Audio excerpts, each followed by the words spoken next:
It is a fact of life. Interviews are tricky. Even if you make every effort to prepare and research for that big day, that big conversation, it's still possible to get it wrong. Interviews are just imperfect like that. But is it possible that you are sabotaging yourself without knowing it?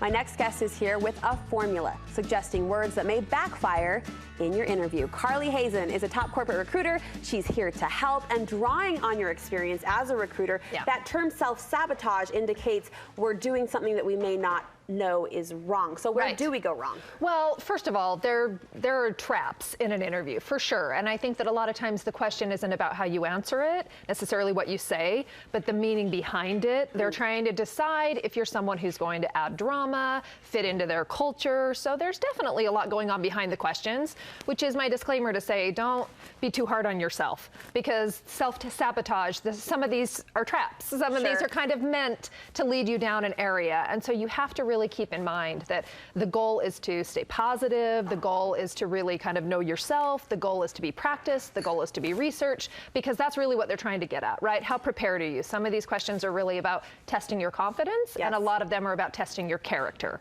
I love that, and I appreciate that disclaimer, because I've been in a situation where you, in the pressure of the moment, you answer what they're asking of you, and then you walk away thinking, oh, there were layers to that. Oh, there was subtext. I didn't pick that up. I didn't get that, right. All right, so these words, though, that people can avoid, this is what, to kind of keep you in the safe zone? Yeah, or at least just to really make sure and be prepared for some really tough questions. And I mean, there's rumors going around of Microsoft and Amazon. They know they're interviewing the top of the top. So their interviews are totally left field to really see if they can kind of catch you off your guard and see sometimes just how well you do in the spot. The word weakness, what should we be prepared for here? So the reason that you're being asked about a weakness instead of maybe how could you improve professionally is because the word itself has a negative slant. It's already meant, just by its setup, to test your courage, to see how you deal, right, with being asked a question where they're really narrowing in on a problem. Is it testing honesty? Like, should we be honest? 100%. A lot of this is to check your humility. It's to check your resilience. It's to see how you deal with adversity. It's to see how you deal with a tough situation at work.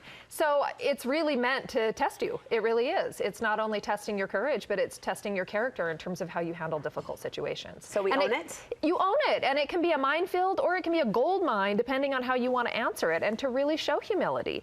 And my rule of thumb on this is to name a weakness that kind of has nothing to do with the job at hand. If you're interviewing for a graphic design role, it's okay to say that finance and Excel spreadsheets are your weakness. Does that make sense? Yes. Also, keep it professional. Talk about a professional weakness. Some people will start telling you personal problems, or they'll make a joke. 7 years ago. Yeah, right. Or my friends tell me I'm awful at that. You know, you've got to keep your eye on the ball. Don't say chocolate's your weakness. It's not.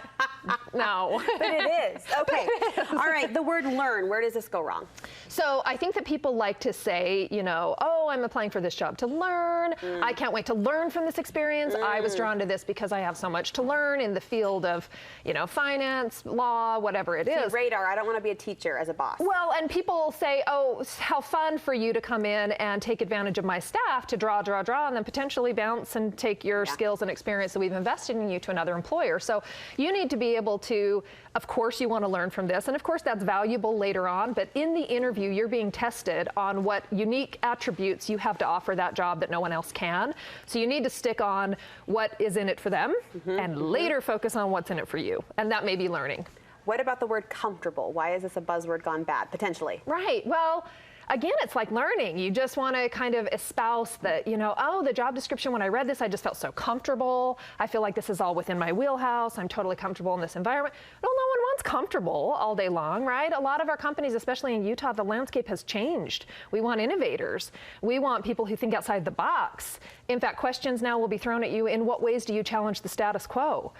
There's nothing comfortable about that, right? And that's a real switch, I think, in terms of our economy and the way that we need to approach these interviews, right? We really need to make sure that we're upping our game and talking about ways that we've pushed ourselves out of our comfort zone, not tried really hard to remain comfortable, right? Can you see the change here? Because I used to think, oh, that's so great, you're comfortable with this. And now it's, comfortable sometimes means complacent. I love that. I love that so much. This next phrase I've seen come up in just internship interviews that I conduct here for the station. And it's interesting. I don't like to bag on the millennial generation, but these younger folks are really eager to know about the work-life balance. Right. How does this play into that first initial interview? And it makes all of us feel old because you just want to be like, back in my day, what is that anyway? What are you and your entitlement, right?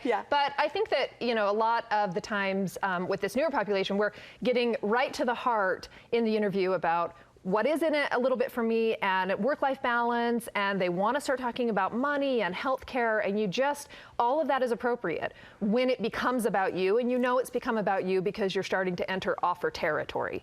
So it's not that you don't have the right to really make sure this is right for you and to needle into their benefits and time off and really make sure you understand that. It's that it's starting to eclipse some of the more important questions about whether you align with their vision and mission and purpose.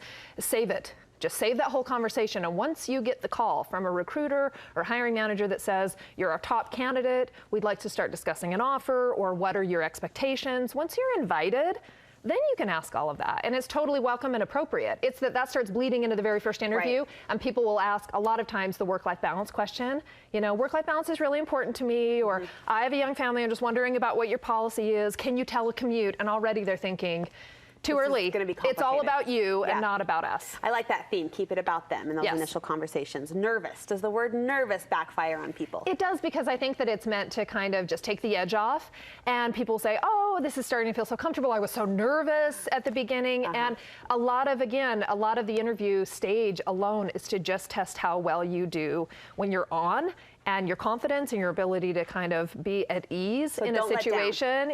Don't let that guard down. It's just one of the old fake it till you make it. Money, we save that till later. You talked about that. And then fired. When would this word ever come up in an interview? Fired? When you feel comfortable, right? When they've made you feel really comfortable and they're a really great interviewer. Great interviewers put you at ease, and you start really being comfortable telling them a little bit more storytelling. And a lot of people will say, oh, I can see that you've got some great tenure. What happened back at this position? I see you were only there for 6 months.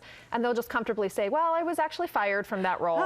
And immediately they contextualize you as potentially a troublemaker. And then what's really hard about a kind of red herring word like that, a big red flag, is that it decontextualizes some of the conversation, and all of the positives in your interview earlier on start to go away, and a lot of the negatives, like maybe how you answered the weakness question, tend to be amplified. It's just an association. It's just an association. All of a sudden they start to go, oh, is this person a problem? They were fired, right? Rather than there was a reduction in force, or, because saying that you were let go, there's a lot of people, that happens all the time. Be comfortable with that. Understand that happens. It doesn't necessarily automatically put you in the no pile.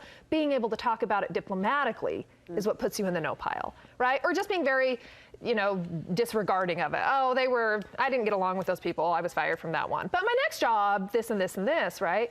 You need to be able to say, hey, I learned a lot from that experience. It's like you're an expert or something. It's like you do this all day. I've done this for decades. It just is part of it. You really are so good. But it's so easy to say this. And in the heart of it, just give yourself an understanding that interviews are really hard, and a lot of times they're designed to be that way. So give yourself a break. This was so helpful. I can feel women yelling, thank you, Carly. Sure. So thank you so much.